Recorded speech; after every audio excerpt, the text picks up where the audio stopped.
All right, I'm out here at Bryant-Denny Stadium after South Carolina's 27-25 loss to the number 7 Alabama Crimson Tide here on Saturday afternoon. And right off the bat, just initial thoughts, right off the rip, it was a absolutely insane game. Just from start to finish, South Carolina, give them credit.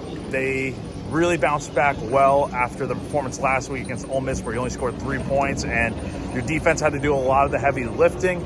This time around, it was a lot more complimentary football. We'll get into some of the mistakes here in a second, but I will say overall, your team in general gave you a chance to win this game.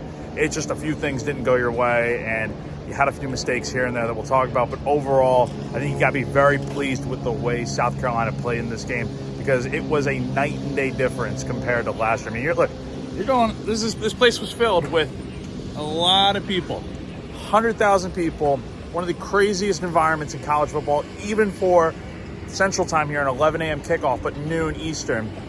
Just an absolutely tough place to play.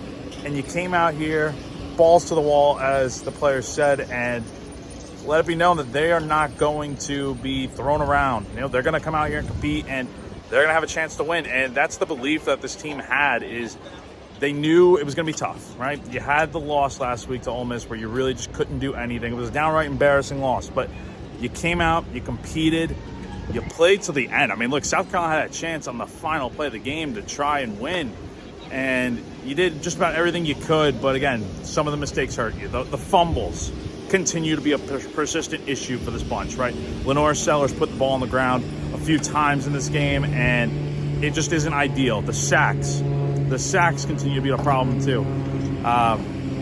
Overall, though, I thought the offense played a lot better today. Sellers was really able to air it out more. His connections with his receivers were much better. I think that's a credit to him, throwing into some tight windows, but also his receivers are getting open and stuff. I thought the run game was a lot better today. Rocket Sanders had a nice game. I mean, like, at one point, you're up 19-14 after putting together a 16-play, 85-yard drive that goes 8.5 minutes. Just an absolutely wonderful way to open up the third quarter. And again, you had chances to, I don't want to say like finish off the Tide, because the Tide were in it all the way through, just like South Carolina was. But it's one of these games where, you know, it came down to the wire, and just a few things went right for Alabama. Look, they had the touchdown at the end of the game, right before South Carolina got the ball back, where I think Alabama probably should have kneeled it out, but instead they had it. It was a pass play to, I forget who it was, but it was from Milrow, and could have just kneeled it out. Just went down like the 4-yard line or whatever. But nevertheless, they went to the end zone. And then the final drive there, right before the onside kick, South Carolina's last scoring drive. That deep ball to Nick Harbor, I think a lot of people have been waiting on that all year to see it, but it just hasn't happened yet. That play was crazy. I thought it went incomplete at first, but after review, it was overturned, and South Carolina came within 2 points of tying the game. And then on the ensuing 2-point conversion try, because South Carolina had to go for 2 to try and tie the game, it was a play that, talking to Sellers and some of the other guys after the game, it was a good play. It just didn't work for them. They had the guys, but they just couldn't connect. So I think that was the biggest thing. But overall, look, there's a lot more thoughts that we'll have to get into, and I'll have them more fleshed out once we get set for Sunday reset tomorrow night, when I return home to Columbia. But I will say, the one thing I could say that I learned about this team today is, like they said, kind of their message throughout the game is they fought. Like, yeah, they lost. Like, okay, like, a loss is a loss. You're 3-3 overall. You're 1-3 in conference play. But man, this team can really go out there and compete with anyone on any given week. And I think that just goes to show, that's the theme of the SEC this season, is any given week, you never know what can happen.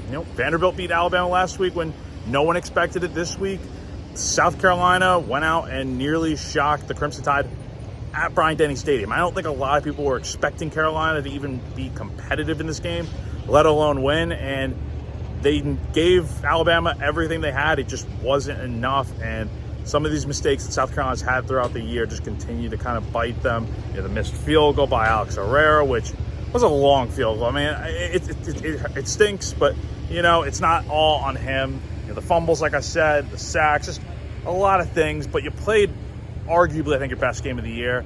There's just a little bit of work to do to get to where you want to go. So We'll have to see what happens. South Carolina continues its road trip when it goes to Norman, Oklahoma next week to take on the Sooners, and that should, we'll see what happens. We'll see what this team's made of to go out there and respond, because look, you came so close to winning this game, and we're going to see how they respond next week, because they responded in a big way this weekend after that loss to Ole Miss last week. But again, it just wasn't enough. So that is going to do it for now from Bryant-Denny Stadium. Be sure to stay locked in for all coverage throughout the rest of the day here. We got a lot of stories that are going to be coming out and throughout the rest of the weekend. And then tune in to GC Live Sunday Reset sometime tomorrow. Not sure yet. I have to drive home from Tuscaloosa tomorrow morning, and then got a baseball scrimmage tomorrow night at 7 o'clock and Shane Beamer's teleconference and all that. So we're gonna squeeze it in, believe me, and I'm going to have my thoughts hopefully a lot more fleshed out and kind of looking back at what we saw in this game, because look, there's a lot to break down, and it's hard to break down in a few-minute video. But